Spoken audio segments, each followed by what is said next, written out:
ब्राह्मण के घर के अंदर ब्राह्मण का जीव है।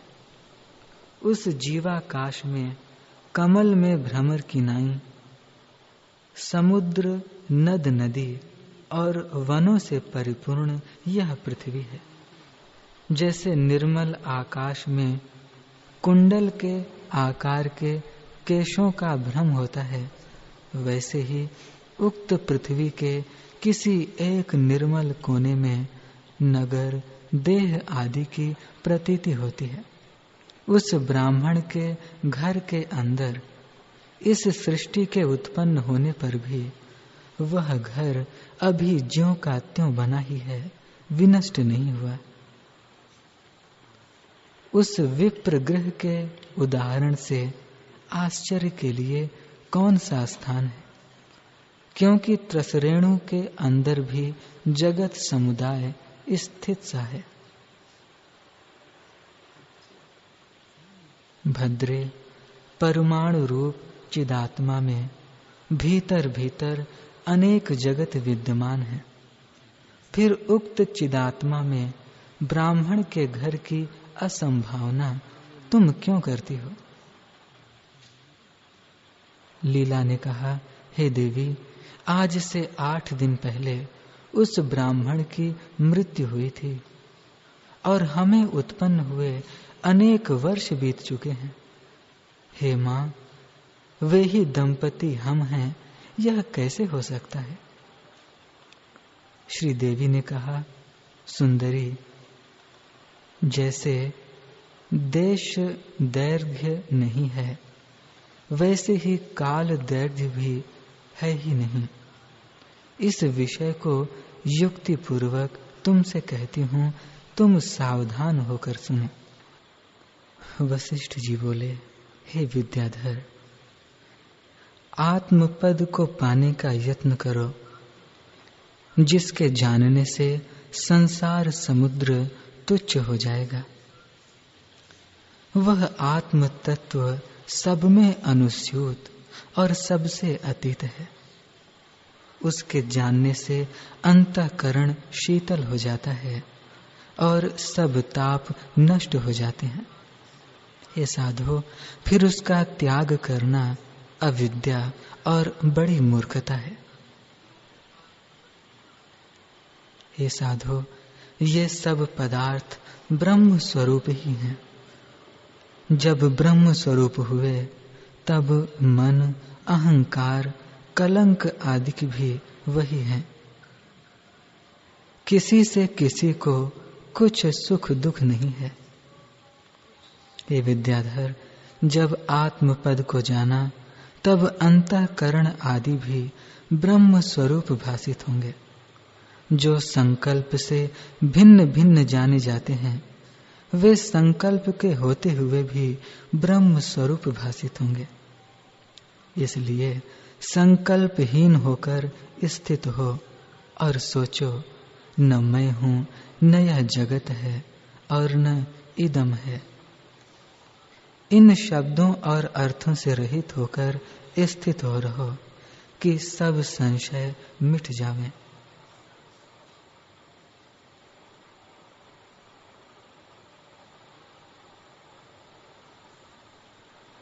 हे साधो, वास्तव में परमार्थ दृष्टि से कुछ भी नहीं बना, पर जहां जहां मन है वहां वहां अनेक जगत हैं। तृण से सुमेरु तक सब जगत में है। जो विचार कर देखिए तो सब वही ब्रह्म रूप हैं और कुछ नहीं।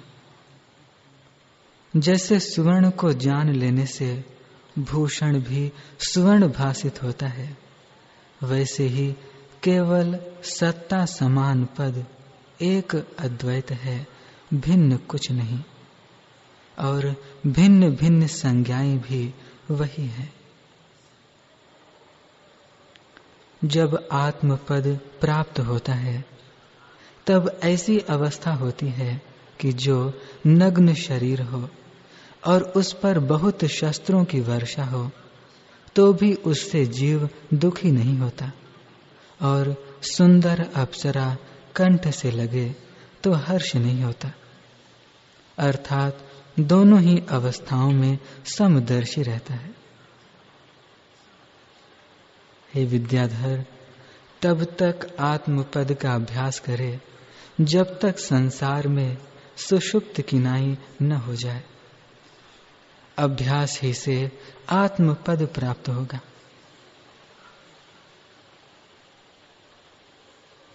जब तक देह आदि में अभ्यास है तब तक आत्मा के प्रमाद से सुख दुख स्पर्श करते हैं।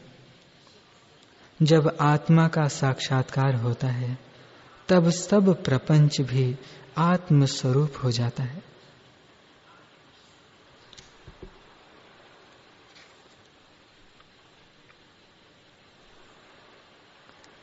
संकल्प के साथ मिलकर चित्त जैसी भावना करता है वैसा ही अपना रूप देखता है। स्वरूप से कुछ भिन्न नहीं है, परंतु जीव भावना से और का और देखता है। जैसे शुद्ध मणि के निकट कोई रंग रखिए तो वैसा ही रंग भासित होता है, पर मणि में कोई रंग नहीं होता। वैसे ही चित्त शक्ति में कुछ हुआ नहीं, पर हुए किनाई स्थित है।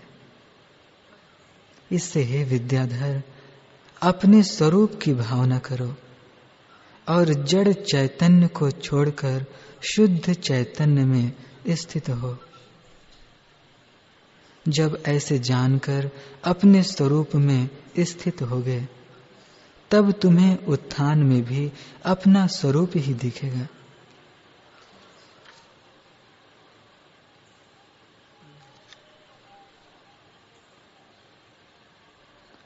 जैसे दीवाल पर पुतलियां लिखी होती हैं तो वे दीवाल से भिन्न चितेरे ने नहीं लिखी हैं, वैसे ही शून्य आकाश में चित्त रूपी चितेरे ने विश्व रूपी पुतलियों की कल्पना की है। जैसे स्वर्ण कल्पित भूषण स्वर्ण से भिन्न नहीं, वैसे ही आत्मा में अज्ञान से जो विश्व देखते हैं वह आत्मा से भिन्न नहीं। जगत, ब्रह्म, आत्मा, आकाश, देश काल सब उसी तत्व की संज्ञा है। उसी तत्व में तू भी स्थित हो रहा है। यह जगत ऐसे हैं जैसे दूर दृष्टि से आकाश में बादल हाथी की सूंड से लगते हैं। यह जो अहम तुहम रूप जगत है सो अबोध से भासित होता है और बोध से लीन हो जाता है। जैसे मरुस्थल में सूर्य की किरणों से जल दिखता है वैसे ही यह जगत है, इससे इसका त्याग करो।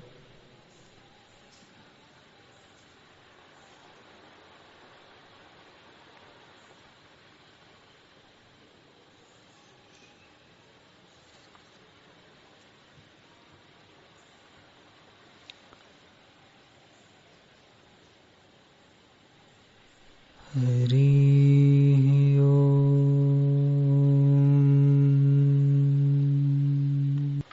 जैसे वसंत ऋतु के बीतने पर प्रचंड ग्रीष्म काल के संताप के भय से लता मुरझा जाती है, वैसे ही जब उसके मरने का समय समीप आया तब उसकी पत्नी को बड़ा क्लेश हुआ।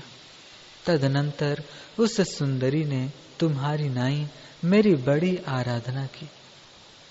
अमरत्व प्राप्त होना कठिन है, यह जानकर उसने यह वर मांगा, हे देवी, मेरे मृत पति का जीव मेरे घर से बाहर नहीं जाए। क्योंकि उसने वैसी प्रार्थना की थी, अतः मैंने उसकी प्रार्थना स्वीकार कर ली। तदुपरांत काल पाकर उसका पति मर गया और उसी घर के आकाश में जीवाकाश रूप से स्थित रहा।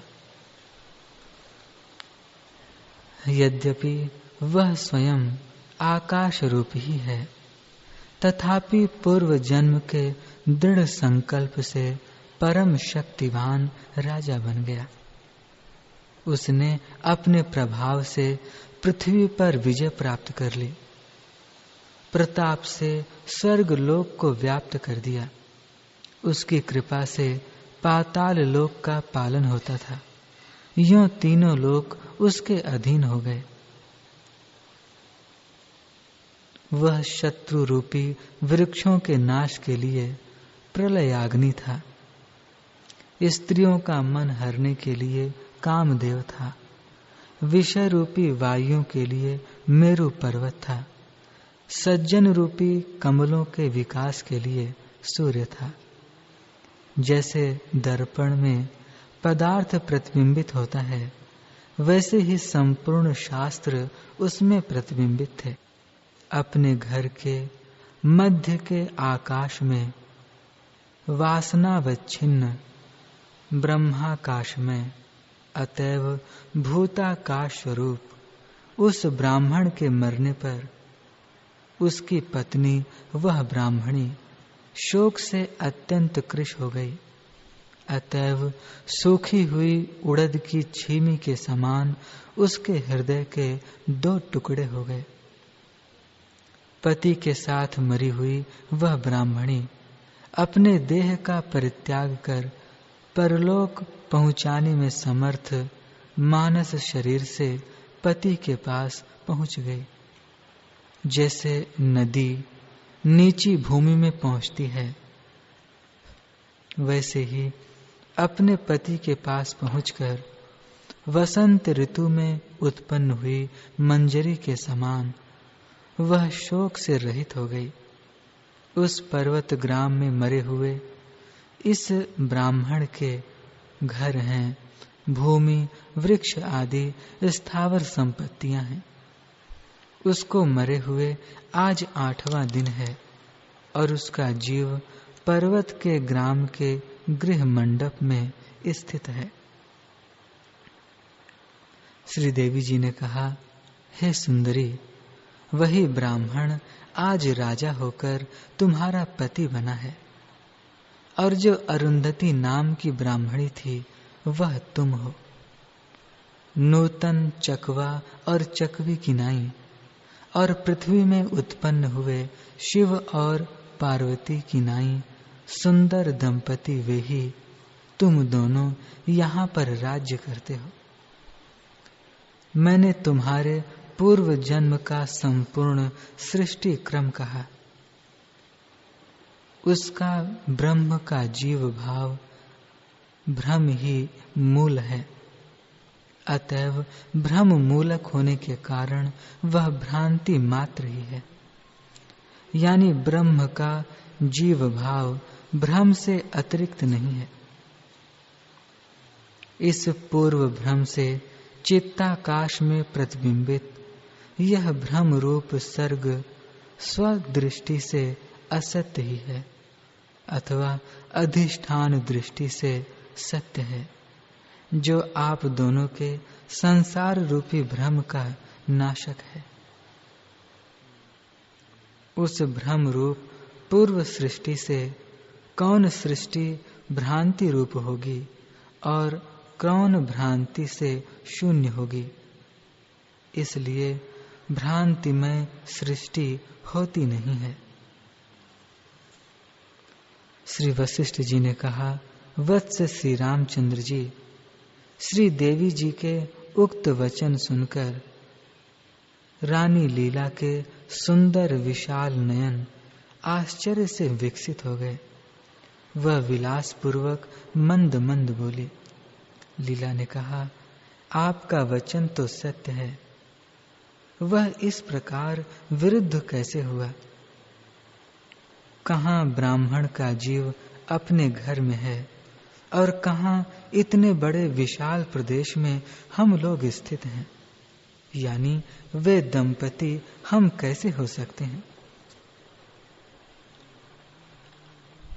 वैसा यह दूसरा लोक, वह विस्तृत भूमि, वे विशाल पर्वत, वे 10 दिशाएं जिनमें मेरे स्वामी स्थित हैं, कैसे घर के अंदर प्रतीत हो सकता है। सरसों के भीतर मदोन्मत्त एरावत हाथी बांधा गया। परमाणु के भीतर मच्छर ने सिंहों के झुंड के साथ युद्ध किया। कमल गट्टे के अंदर मेरु स्थापित है और भंवरे के बच्चे ने उसे निगल लिया।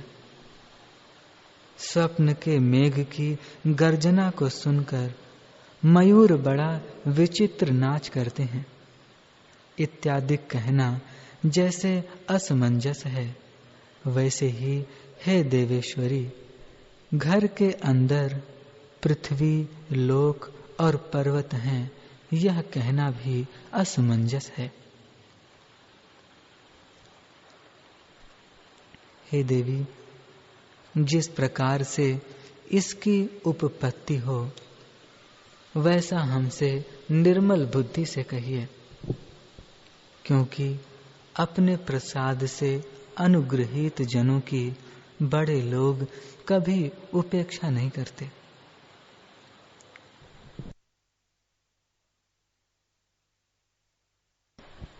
श्री देवी ने कहा, सुंदरी, मैं मिथ्या नहीं बोल रही हूं। तुम इस विषय को भली भांति चित्त देकर सुनो। हम लोग वेदोक्त मिथ्या नहीं बोलना चाहिए इत्यादि नियमों का उल्लंघन नहीं करते। दूसरों के द्वारा विद्यमान उल्लंघन किए जा रहे जिस वेद मर्यादा का मैं संस्थापन करती हूँ, यदि उसका मैं ही उल्लंघन करूं तो उसका पालन दूसरा कौन करेगा। राजा बनने की वासना से उपहित चिदात्मा रूप उक्त गांव के ब्राह्मण का वह जीवात्मा उसी अपने निवास स्थान में आकाश में इस व्योम रूप महान राष्ट्र को देखता है। हे अंगने, जैसे जागृत स्मृति स्वप्न में नष्ट हो जाती है और अन्य स्मृति उदित होती है, वैसे ही तुम लोगों की पूर्व जन्म की स्मृति नष्ट हो चुकी है और उससे विपरीत स्मृति उत्पन्न हुई है। यही मरण है।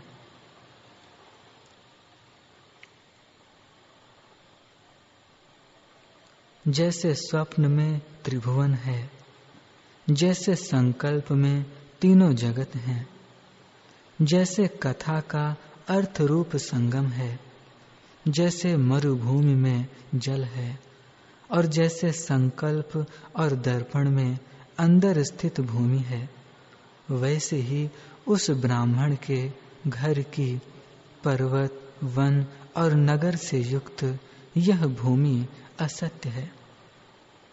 इसलिए सत्य ज्ञान चिदाकाश के कोश कोटर में यह असत्य भूत घन सृष्टि पंचकोश के अंतर्गत सत्य चिद व्योम रूप निमित्त से सत्य सी प्रतीत होती है। भद्रे, असत्य रूप कारण से जो उत्पन्न होता है वह स्मृति रूप होने के कारण असत्य ही है, क्योंकि मृग तृष्णा से कल्पित सरिता में तरंग भी सत्य नहीं होता। हे भद्रे, उक्त देहाकाश रूप कोश में स्थित तुम्हारा यह घर, मैं, तुम और यह सब केवल चिदाकाश ही है।